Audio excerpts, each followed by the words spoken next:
Robert E. Briggs, 70 years old. I know the feeling. So I was trying to think of our past, and I realized, okay, I've basically known you since 1970. I was dating your sister Jody, and when that didn't work out,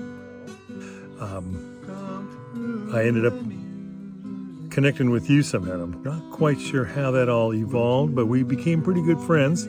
Spent many hours talking, and more than anything, listening to music. That was one of the things I was always impressed with you, was music, especially how careful you were with your records. Whereas I just grab them, you were very particular with how to handle them. So I thought that was pretty impressive. The other thing that impressed me was you were very good at holding on to mementos and such. And one of the mementos that really intrigued me was the Oscar Mayer Wiener whistle. I'd been trying to practice it, not coming out well, but thankfully I met a Portland woman who had one, and we've kept ours for over 44 years, and I don't know how long she had it before me. So what did we do in those days? Pretty much it was our formative teenage years. Met and hung out with Andy Shuck, and that started a path for us.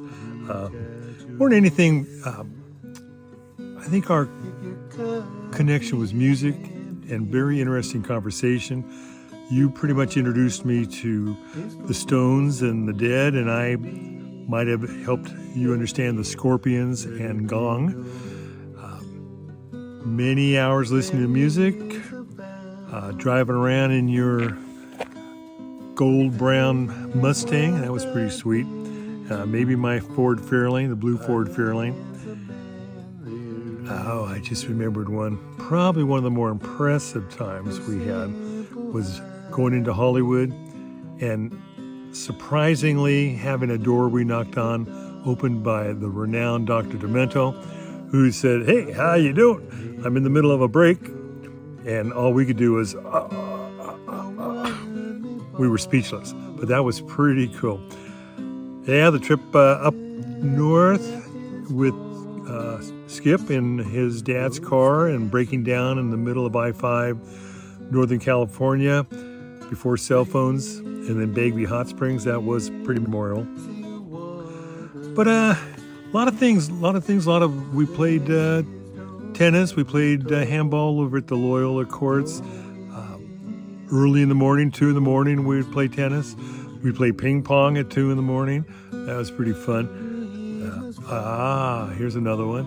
Learning to scuba dive, going into Culver City or something and learning the skill, and then we were tested at the beach in the most worst weather possible. You remember getting locked into the bank parking lot that I said, we could park here because I know somebody that works here, and we did, and then they locked it, gated, and I had to plead for help somehow. We got out of there. Spending time in our Big Bear cabin, that was pretty nice. But time moved on. You moved to Long Beach, I moved up to Oregon. As I said, found myself a Portland woman.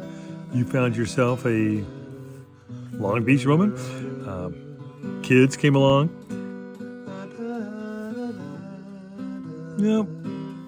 Throughout it all, watching each other develop, checking in periodically.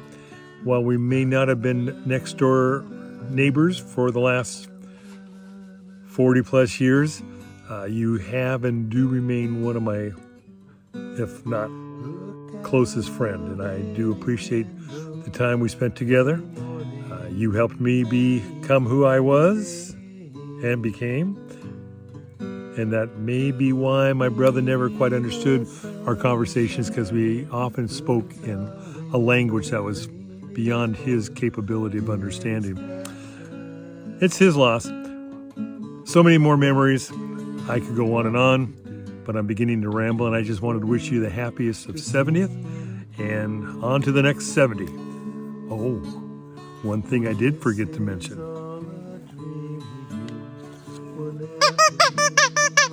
Do not forget to squeeze the wheeze.